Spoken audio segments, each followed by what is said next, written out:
आदाब। 5 बजे की खबरों में आपका खैर मकदम है। मैं हूं शाइस्ता बानो। पहले नजर डालते हैं आज की सुर्खियों पर।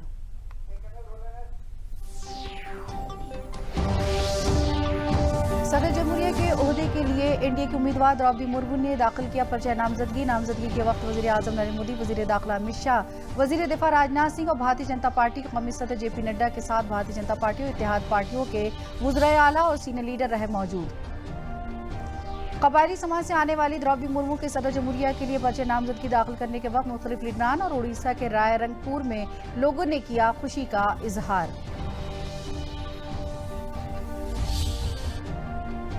वज़ीर आज़म नरेंद्र मोदी चीन में मुनक़िद 14वीं ब्रिक्स चोटी कॉन्फ्रेंस के दूसरे दिन भी वीडियो कॉन्फ्रेंसिंग के तवस्सुत से होंगे शामिल। इससे पहले कल उन्होंने ब्रिक्स ममालिक को खिताब करते हुए यौम योग में हिस्सा लेने पर खुशी जाहिर की थी। भारतीय फिजाइया में अग्निवीरों के पहले बैच की भर्ती के लिए रजिस्ट्रेशन का अमल आज से शुरू। बहरी और बर्री फौज में रजिस्ट्रेशन का अमल अगले महीने की पहली तारीख से होगा शुरू। 24 जुलाई से 31 जुलाई तक 250 सेंटरों पर होगा ऑनलाइन इम्तिहान। गुजरात के केवड़िया में 2 रोज कौमी खेल कॉन्फ्रेंस की हुई शुरुआत। मरकजी वजीर खेल अनुराग सिंह इस मौके पर रहे मौजूद। इस कॉन्फ्रेंस में 33 रियासतों मरकज की जेर निगरान रियासतों के नौजवान लेंगे हिस्सा। और राजधानी लखनऊ में बढ़ते साइबर क्राइम के तई लोगों को बेदार करने पर मबनी फिल्म कंट्रोल का हुआ मुहूर्त। राजधानी के मुख्तलिफ लोकेशन पर 1 महीने तक चलेगी फिल्म की शूटिंग।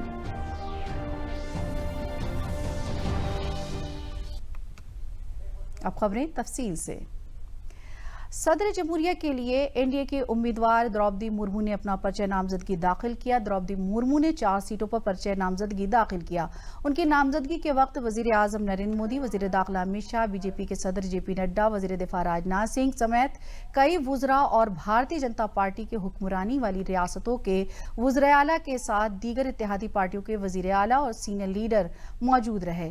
द्रौपदी मुर्मू के पहले सीट की नामजदगी में तजवीज़ कंदा के तौर पर वजीर आजम नरेंद्र मोदी और भारतीय जनता पार्टी बोर्ड के मेंबर शामिल हैं, जबकि दूसरे सीट में भारतीय जनता पार्टी के कौमी सदर जेपी नड्डा और भारतीय जनता पार्टी के ज़ेर इंतजाम रियासतों के वज़राए आला के साथ साथ दीगर इत्तेहादी पार्टियों के वज़ीर आला तजवीज़ कंदगान में हैं। तीसरे सीट में हिमाचल प्रदेश और हरियाणा के मेंबर असेंबली शामिल हैं, जबकि चौथे सीट में गुजरात के मेंबर असेंबली तजवीज़ कंदा के तौर पर शामिल हैं। पर्चा नामजदगी के वक्त जनता दल यूनाइटेड, लोक जनशक्ति पार्टी, अपना दल समेत एनडीए की सभी इत्तेहादी पार्टियों के लीडरान मौजूद थे। सदर जमहूरिया के ओहदे के लिए 18 जुलाई को वोटिंग होगी और राय शुमारी 21 जुलाई को होगी। द्रौपदी मुर्मू ने पर्चा नामजदगी दाखिल करने से कबल बाबा कौम महात्मा गांधी को गुलहाए अकीदत पेश किया।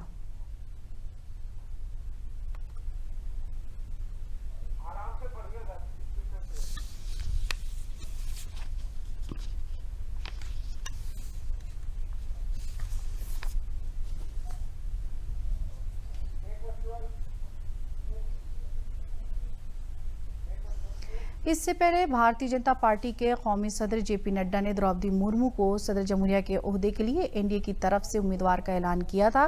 द्रौपदी मुर्मू उड़ीसा के कबायली संथाल जात से आती हैं। इससे कबल वो झारखंड की गवर्नर भी रह चुकी हैं। आइए देखते हैं पार्टी उम्मीदवार के तौर पर उन्हें उम्मीदवार मुंतखब किए जाने के ऐलान के साथ ही उनकी सियासी जिंदगी का सफर। एक नाम जो आज समाचारों की सुर्खियां है, एक नाम जो समाज के अंतिम पायदान पर था, एक नाम जिसने दुर्दिन देखे पर समर्पण ऐसा समाज के प्रति, देश के प्रति कि नाम सुर्खियां बन गया।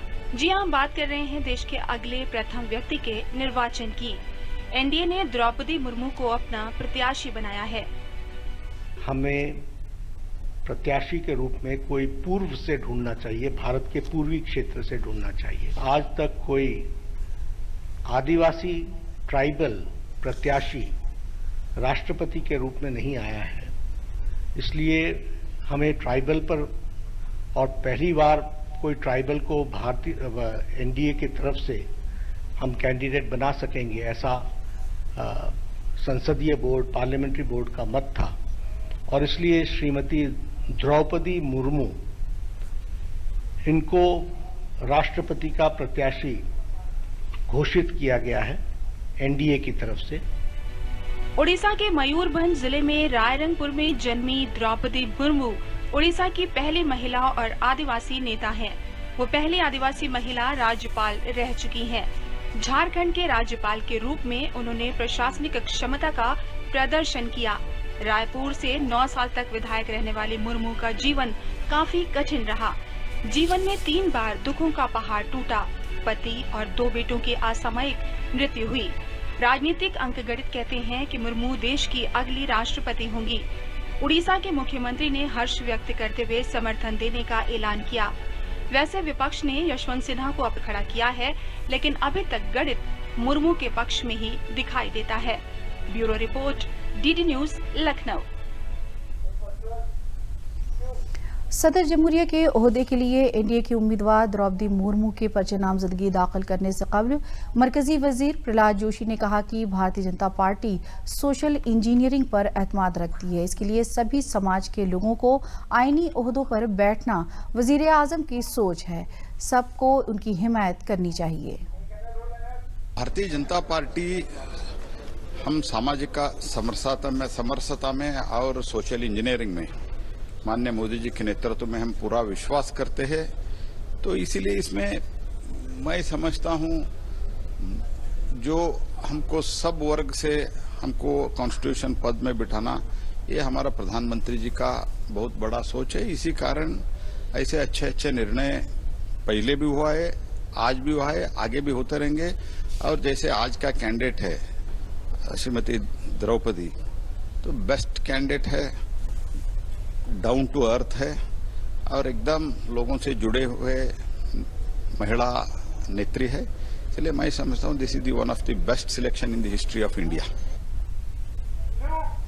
मरकजी वजीर अर्जुन मुंडा ने कहा कि आज भारत के लोग और खासकर कबायली जात के लोग फख्र महसूस कर रहे हैं कि कबायली समाज की खातून को सदर जमहूरिया के ओहदे का उम्मीदवार बनाया गया है। साथ ही उन्होंने ये भी कहा कि आज़ादी के तवील अरसे के बाद ऐसा फैसला हुआ है, ये तारीखी फैसला है। हम सभी पूरे भारत के लोग और खासकर जनजाति समाज, आदिवासी समाज गौरवान्वित महसूस कर रहे हैं कि एक आदिवासी जनजाति महिला को एनडीए ने प्रत्याशी बनाया है माननीय नरेंद्र भाई मोदी और जेपी नड्डा के नेतृत्व में। और मैं समझता हूं कि एक अभूतपूर्व फैसला आज़ादी के लंबे कालखंड के बाद हुआ है। मैं समझता हूं कि यह ऐतिहासिक निर्णय जिसका नॉमिनेशन आज होने वाला है। मरकजी वजीर अश्विनी कुमार चौबे ने कहा कि भारत में पहली बार कबायली इलाके से आने वाली खातून को सदर जमहूरिया के ओहदे का उम्मीदवार बनाया गया। उन्होंने कहा कि भारत की सियासत में सदर जमहूरिया के तौर पर ये बहुत बड़ी बात होगी, सभी लोग उनकी हिमायत करें। श्रीमती द्रौपदी मुर्मू जो आदिवासी वनवासी क्षेत्र से आती है और मुझे लगता है कि पहली बार इस प्रकार के लोगों का चयन हुआ है और निश्चित रूप से भारत की राजनीति में एक राष्ट्रपति के रूप में आने वाले दिनों में ये बहुत बड़ी बात होगी। और मुझे लगता है कि सारे घटक सब लोग मिल करके इनका सपोर्ट करेंगे। मुझे विश्वास है कि हर राज्य में पूरी तरह से इन्हें सपोर्ट मिलेगा। सदर जमहूरिया के लिए एनडीए की उम्मीदवार द्रौपदी मुर्मू के घर पर जश्न का माहौल है। उड़ीसा में मयूरभंज जिले के रायरंगपुर में उनके घर पर लोगों की काफी भीड़ जमा है और जश्न का माहौल है। 14वीं ब्रिक्स चोटी कॉन्फ्रेंस का आज दूसरा दिन है। वजीर आजम नरेंद्र मोदी आज भी वीडियो कॉन्फ्रेंसिंग के तवज्जुह से इसमें शामिल होंगे। कल अपने खिताब में वजीर आजम नरेंद्र मोदी ने 8वीं बैनुल-अक़वामी योग के दिन के मौके पर ब्रिक्स ममालिक की हिस्सेदारी को लेकर खुशी जाहिर की। कोविड-19 के दौरान ब्रिक्स ममालिक की तीसरी वर्चुअल मीटिंग के अपने ओपनिंग रिमार्क में वजीर आजम ने आलमी मईशत को लेकर ब्रिक्स ममालिक के मसावी नजरिए की बात कही और पोस्ट कोविड-19 की सूरत हाल से जल्द उभरने के लिए ताउन की अपील भी की। वजीर आजम नरेंद्र मोदी ने कहा कि BRICS youth summit, BRICS sports और हमारे सिविल सोसाइटी ऑर्गेनाइजेशन और थिंक टैंक के दरमियान राब्ता बढ़ाकर हमने अपनी पीपल टू पीपल कनेक्ट भी मजबूत किया है।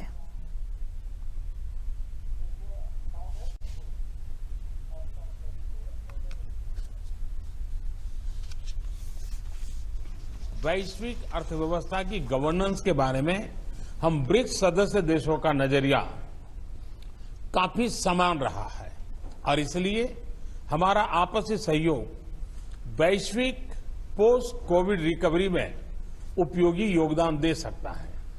पिछले वर्षों में हमने ब्रिक्स में कई संस्थागत सुधार किए हैं जिनसे इस संगठन की प्रभावशीलता बढ़ी है। यह भी प्रसन्नता का विषय है कि हमारे न्यू डेवलपमेंट बैंक की सदस्यता में भी वृद्धि हुई है। ऐसे कई क्षेत्र हैं जहां हमारी आपसी सहयोग से हमारे नागरिकों के जीवन को डायरेक्ट लाभ मिल रहा है। महाराष्ट्र में शिवसेना का बुहरान मुसलसल गहरा होता जा रहा है। सियासी घमासान में शिवसेना के ग्रुप लीडर अजय चौधरी ने असेंबली के डिप्टी स्पीकर नरहरी झेलवाल को खत लिखकर शिवसेना के बागी मेंबर असेंबली पर कार्रवाई का मुतालबा किया। इस खत के जवाब में बागी मेंबर असेंबली ग्रुप के लीडर एकनाथ शिंदे ने अपने ट्वीट में लिखा है कि आप नाअहली के लिए 12 मेंबर असेंबली के नाम बताकर हमें डरा नहीं सकते, क्योंकि हम शिवसेना सदर बाला साहब ठाकरे के मानने वाले हैं। वहीं बागी लीडर एकनाथ शिंदे के खैमे ने डिप्टी स्पीकर को खत लिखा है जिसमें उन्होंने शिंदे को लेजिस्लेचर पार्टी का लीडर बताया है। उद्धव ठाकरे की हिमायतियों और मेंबर असेंबली की तादाद मुसलसल कम होती जा रही है। पार्टी के बागी लीडर एकनाथ शिंदे के खैमे में ताकत दिखाने के लिए गुवाहाटी रेजिडेंस ब्लू होटल में मेंबरान असेंबली की तस्वीर जारी की। वहीं एनसीपी कांग्रेस ने महाविकास अघाड़ी तहत इत्तेहाद के तई एतमाद जाहिर किया।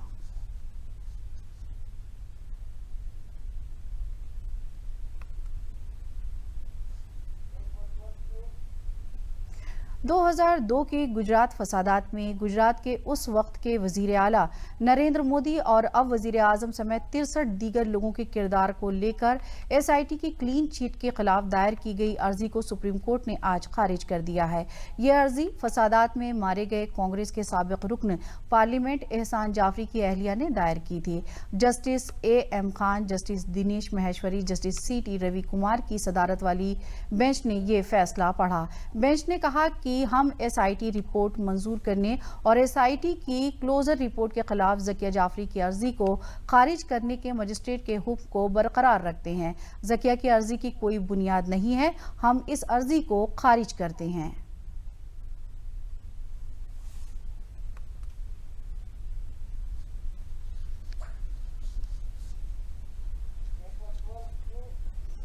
भारतीय फिजाइया में पहले बैच की भर्ती के लिए रजिस्ट्रेशन का अमल आज से शुरू होगा। बहरी और बर्री फौज में रजिस्ट्रेशन का अमल अगले महीने की 1 तारीख से शुरू हो जाएगा। भारतीय फिजाइया में सभी भर्तियां सिर्फ अग्निवीर के तवस्सुत से की जाएगी।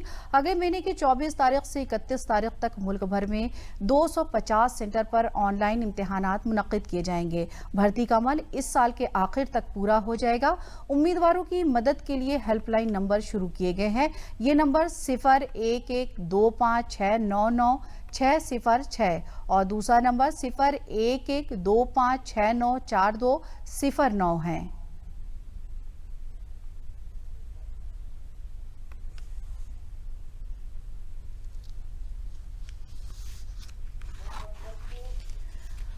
गुजरात के केवड़िया में आज से 2 रोजा कौमी खेल सम्मेलन की शुरुआत की गई। मरकजी वजीर बराए खेल और नौजवान उमूर अनुराग सिंह ठाकुर और रियासती वजीर मुमलकत बराए खेल और नौजवान उमूर निशित प्रमाणिक भी प्रोग्राम में मौजूद रहे। इस कॉन्फ्रेंस में 33 रियासतों मरकज की हुक्मरानी वाली रियासतों के महकमे खेल और नौजवान प्रोग्राम के वुज़रा और इंचार्ज सेक्रेटरियों ने शिरकत की। वजीर खेल ने एक भारत श्रेष्ठ भारत पर जोर देते हुए कहा कि खेलों से बड़ी इसकी कोई मिसाल नहीं है और एक इकाई के तौर पर ये खिलाड़ी मुल्क की नुमाइंदगी करते हैं।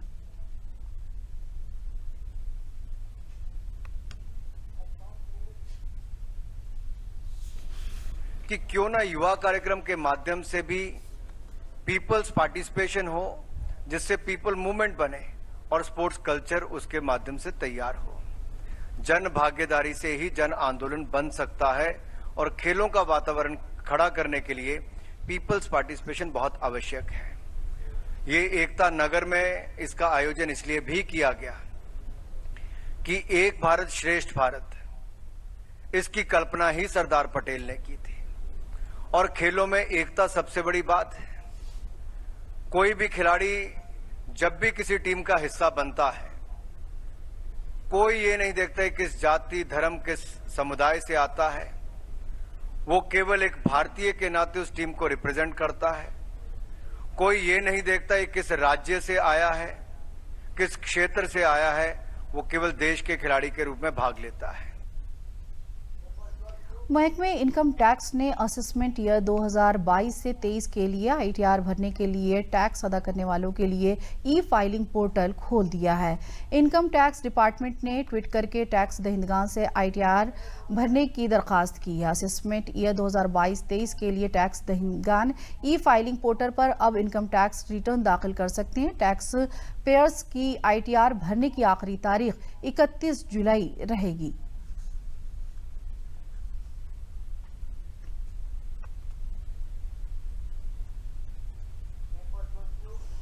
रियासत के जेल और होमगार्ड वजीर धर्मवीर प्रजापति ने आज एक प्रेस कॉन्फ्रेंस में बताया कि होमगार्ड और खुद रजाकारों के साथ दायर 112 के लिए तकरीबन 9000 होमगार्ड खुद रजाकारों के ड्यूटी भत्ते की अदायगी के लिए 320 करोड़ रुपए की बजट का बंदोबस्त रवां माली साल में कर दिया गया है। इससे होमगार्ड महकमे को अब महकमे दाखिला से बजट का इंतजार नहीं करना पड़ेगा। साथ ही होमगार्ड और खुद रजाकारों को वक्त से ड्यूटी भत्ते की अदायगी हो सकेगी। गृह विभाग ने एक जानकारी दी कि हमें होमगार्ड जवानों की आवश्यकता नहीं है, पुलिस की भर्ती हमारी हो चुकी है। फिर हमारे सामने एक संकट आया कि गृह विभाग के पास पैसा है, हमारे पास पैसा भी नहीं है। तो ये चर्चा माननीय मुख्यमंत्री से हमने की और रिन्यूअल उनका 1 साल के लिए हमने करा दिया। लेकिन उसके बाद जब धन्यवाद करने माननीय मुख्यमंत्री से हम गए, मुख्यमंत्री से हमने चर्चा की। हमने कहा माननीय जी 1 साल बाद फिर ये संकट आएगा हमारे पास, गृह विभाग के पास बजट रहेगा और कभी भी अगर गृह विभाग की आवश्यकता नहीं हुई तो हम उनको सैलरी भी नहीं दे पाएंगे और कार्य भी नहीं दे पाएंगे। तो माननीय मुख्यमंत्री जी ने इस पर विचार किया। विचार करने के बाद में एक ऐतिहासिक निर्णय उन्होंने दे दिया कि 25,000 होमगार्ड कर्मियों का जो बजट गृह विभाग पर जाता था, अब वो बजट होमगार्ड विभाग को दे दिया। शासनादेश जारी हो गया है। मैनपुरी जिले के कुरावली तहसील के गांव गणेशपुर में बहादुर सिंह फौजी के खेत में खेत को बराबर करने के काम के दौरान 3000 से ज्यादा साल पुराने हथियार निकले। इंतजामिया को इसकी इत्तला मिलने पर मौके पर पहुंचे एसडीएम ने जमीन से निकले पुराने हथियारों को कब्जे में लेकर महकमे आसार कदीमा को इत्तला दी। इन हथियारों की तादाद 39 है।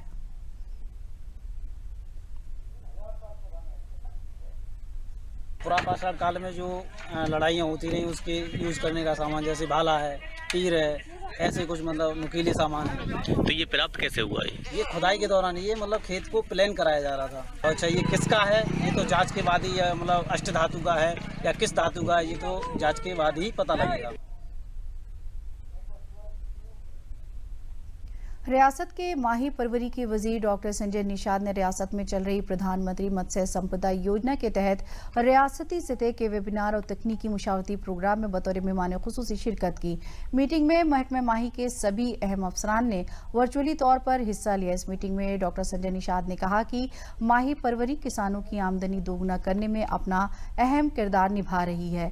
उन्होंने कहा कि इस स्कीम के तहत ग्रांट देकर माही परवरी को नई बुलंदियों तक पहुंचाने का काम सरकार कर रही है, जिसमें उन्होंने कहा कि इस स्कीम के तहत कमजोर तबके और गैर रिहायशी लोग भी इस स्कीम से मुस्तफीद हो सकते हैं, जिसमें 50,000 से लेकर 1.5 लाख तक की सब्सिडी दी जाएगी।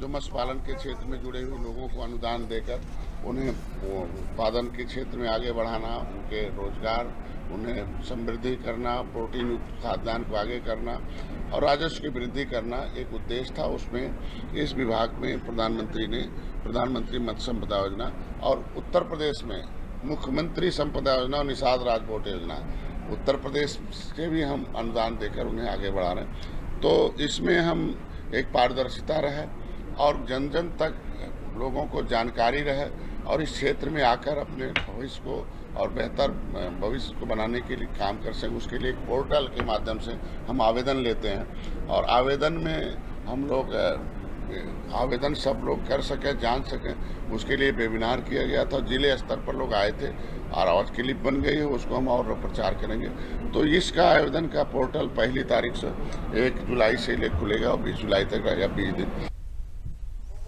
उत्तर शुमाल रेलवे के मुरादाबाद रेलवे स्टेशन पर one district one product pilot project की कामयाबी को देखते हुए रेलवे इंतजामिया की जानिब से 28 अहम रेलवे स्टेशन पर मकामी मसनूआत की फरोख्त के लिए स्टॉल को शुरू कर दिया गया है, जिसमें देहरादून, हरिद्वार, ऋषिकेश, रामपुर, अमरोहा, सीतापुर समेत 22 दीगर रेलवे स्टेशन शामिल हैं। रेलवे स्टेशन पर स्टॉल लगाने की इजाज़त 15 दिन के लिए दुकानदारों को दी गई है। 15 दिन के बाद दूसरे दुकानदारों को इजाज़त दी जाएगी। Senior divisional commercial manager Sudhir Singh ने बताया कि पायलट प्रोजेक्ट का मकसद इलाकों की पैदावार का मुल्क और बैरून मुल्क में पहचान दिलाना और रोजगार के ज्यादा से ज्यादा मौके फराहम करना है।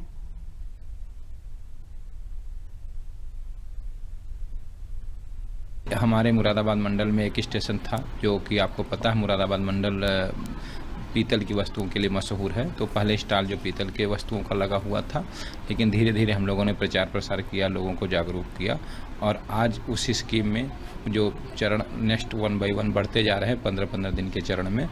तो अब इस चरण में जो हमारा 23 तारीख से स्टार्ट हुआ है, इसमें हमारे 28 स्टेशन पे कुछ न कुछ चीज़ों के स्टॉल लगे हुए हैं, जिसमें जैसे आपको बता दें अमरोहा में है, अमरोहा में म्यूजिकल इंस्ट्रूमेंट वाद्य यंत्र प्रसिद्ध होते हैं, तो उसका स्टॉल लगा हुआ है। देहरादून में पहाड़ी टोपी होती है, कुछ ऐसे सामान होते हैं, उनका स्टॉल लगा है। हरिद्वार में भी धार्मिक चीज़ों की कुछ डिमांड होती है, उसका स्टॉल लगा हुआ है। तो ऐसे ऐसे जो भी उस आसपास की चीज़ें प्रसिद्ध हैं, उस स्टेशन पे हम लोग प्रयास कर रहे हैं।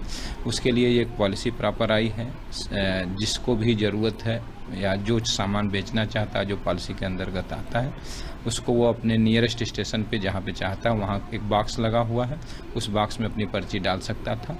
तो इस तरीके के प्रोसेस थे। आगे भी ये जैसे भी निर्देश मिलता रहेगा वैसे इसकी अवधि बढ़ती जाएगी, लेकिन 15-15 दिन के ये समयावधि के लिए है। तो ये 28 स्टेशन पे इस समय हमारे यहाँ चल रहा है। मिर्ज़ापुर में माइक्रो, छोटी और दरमियानी सनत की वजारत की जानिब से रजिस्ट्रेशन कैंप का इनेकाद किया गया। कैंप में तकरीबन 55 सनतकारों ने हिस्सा लिया। माइक्रो, छोटी और दरमियानी सनत की वजारत ने सनतकारों को रजिस्ट्रेशन और जेड रजिस्ट्रेशन, उद्यम सारथी ऐप, PMEGP स्कीम और जैम पोर्टल के बारे में भी इत्तला दी।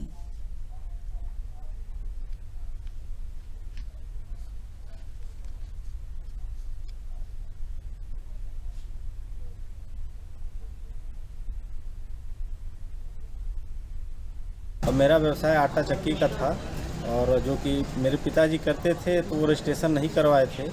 और जब मेरे हाथों में जिम्मेदारी आई तो फिर मुझे जानकारी हुआ पेपर के माध्यम से, तो मैं यहाँ आया और आज हमने जिला उद्योग ऑफिस में रजिस्ट्रेशन कराया और सरकार की सारी योजनाओं का लाभ मिल रहा है और अधिक से अधिक जानकारी लेने के लिए हम लोग यहाँ आए हैं। लगभग 55 लोग के आसपास इधर आए थे और जिनको सभी को एक तो गाइड किया गया, क्योंकि ये उद्यम रजिस्ट्रेशन बिल्कुल निःशुल्क है और कोई डॉक्यूमेंट इस तरह का उसमें सेल्फ डिक्लेरेशन बेसिस पे होता है और ये ऑनलाइन है, तो इसमें किसी भी प्रकार की कोई दिक्कत नहीं है, ये बताया गया पहली बात। और दूसरे कुछ लोगों ने जिनका यहाँ पे उद्यम रजिस्ट्रेशन नहीं हुआ था, उनको जो है करके किया गया। और इसके साथ कुछ लोगों का उद्योग आधार में भी हुआ था और जिसको उद्यम रजिस्ट्रेशन में भी कन्वर्ट करना था, तो उसको भी। वजारत तालीम भारत सरकार से कराए गए कौमी दस्तयाबी सर्वे 2021 में जिला कानपुर देहात को डिवीज़न में पहला मुकाम मिला है। महकमा बेसिक तालीम मियारी सेल के स्टेट रिसोर्स ग्रुप में मेंबर अनंत त्रिवेदी ने बताया कि कौमी हुसूल-याबी सर्वे 12 नवंबर 2021 को किया गया था, जिसके नतीजे का ऐलान वजारत तालीम भारत सरकार ने कर दिया है। कानपुर देहात के जिला मजिस्ट्रेट ने बताया कि जिले के बच्चों की दस्तयाबी 59.3% रही, जो कि कौमी सतह के 59% और रियासती सतह के औसत 55.2% से जायद है। कौमी सतह का ये सर्वे मरकजी सानवी तालीमी बोर्ड की जानिब से रियासती सरकार के दर्जे 3, 5, 8 और 10 के लिए मख्तस के तौर पर किया जाता है।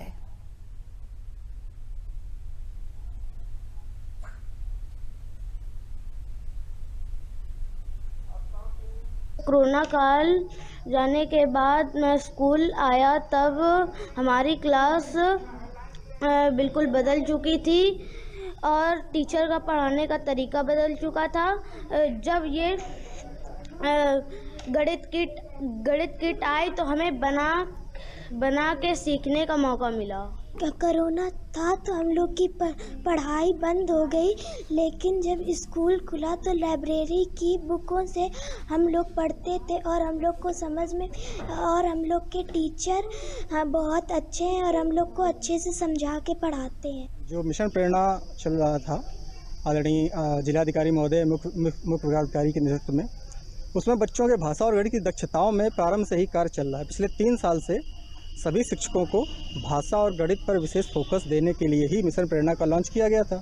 तो जनपद में हमने विशेष पहल करते हुए हम SRGs और ARP की टीम ने सभी शिक्षकों तक जो भी उनकी समस्याएं थी भाषा और गणित से संबंधित, जो भी TLM का प्रयोग वो कर सकते थे, जो भी तकनीकों का प्रयोग कर सकते थे। कोरोना काल में जैसे 2 साल से बच्चे विद्यालय में नहीं आ पा रहे थे, तो हमारा पूरा प्रयास रहा कि मोहल्ला कक्षाओं के माध्यम से, प्रेरणा साथी के माध्यम से हम बच्चों तक अपनी आउटरीच बढ़ाएं। कंटेंट जो भी स्टेट से हमें प्रोवाइड कराया जा रहा है, उस कंटेंट को हम बच्चों तक पहुंचाने में कामयाब रहे और शायद इसीलिए इसका परिणाम ऐसा आया है कि मंडल में तो हमारे कक्षा 3 और कक्षा 8 के बच्चों ने भाषा और गणित में जो 21 नवंबर 2021 को NAS का सर्वे हुआ था, उसमें अच्छा प्रदर्शन करने में कामयाब रहे। एक नेशनल अचीवमेंट सर्वे होता है NAS, जिसको शॉर्ट फॉर्म में बोलते हैं। उसमें लैंग्वेज और मैथ्स के आधार पर जिलों की रैंकिंग दी जाती है। तो उसमें कानपुर मंडल में कानपुर देहात का प्रथम स्थान आया है कक्षा 3 और कक्षा 8 के एग्ज़ाम में। इसमें हम लोग को खुशी है कि हमारा मंडल में पहला स्थान आया है और सभी टीचर्स जिन्होंने इसमें काम किया उनको कॉन्ग्रेचुलेट करना चाहेंगे। और सबसे यही एक सिंसियर अपील है कि इस जो मंडल में प्रथम स्थान आया है उसको प्रदेश में और देश में प्रथम स्थान लाने के लिए जो भी पुरजोर कोशिश हो वो करें। और आखिर में अहम खबरें एक बार फिर।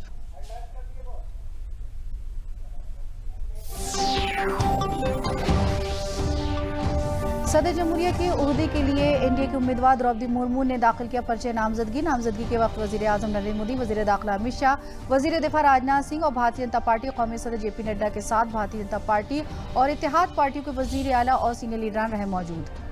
कौमी कबायली समाज से आने वाली द्रौपदी मुर्मू के सदर जमहूरिया के लिए पर्चे नामजदगी दाखिल करने के वक्त मुख्तलिफ लीडरान और उड़ीसा के राय रंगपुर में लोगों ने किया खुशी का इजहार।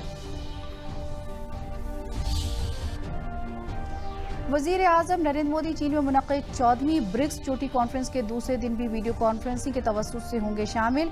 इससे पहले कल उन्होंने ब्रिक्स ममालिक को खिताब करते हुए यौम योग में हिस्सा लेने पर खुशी जाहिर की थी। भारतीय फिजाइया में अग्निवीरों के पहले बैच की भर्ती के रजिस्ट्रेशन का अमल आज से शुरू। बहरिया और बर्री फौज में रजिस्ट्रेशन का अमल अगले महीने की पहली तारीख से होगा शुरू। 24 जुलाई से 31 जुलाई तक 250 सेंटरों पर होगा ऑनलाइन इम्तिहान। गुजरात के केवड़िया में 2 रोजा कौमी खेल कॉन्फ्रेंस की हुई शुरुआत। मरकजी वजीर खेल अनुराग सिंह इस मौके पर रहे मौजूद। इस कॉन्फ्रेंस में 33 रियासतों मरकज की जेर निगरां रियासतों के नौजवान लेंगे हिस्सा। और राजधानी लखनऊ में बढ़ते साइबर क्राइम के तय लोगों को बेदार करने पर मबनी फिल्म कंट्रोल का हुआ मुहूर्त। राजधानी के मुख्तलिफ लोकेशन पर 1 महीने तक चलेगी फिल्म की शूटिंग।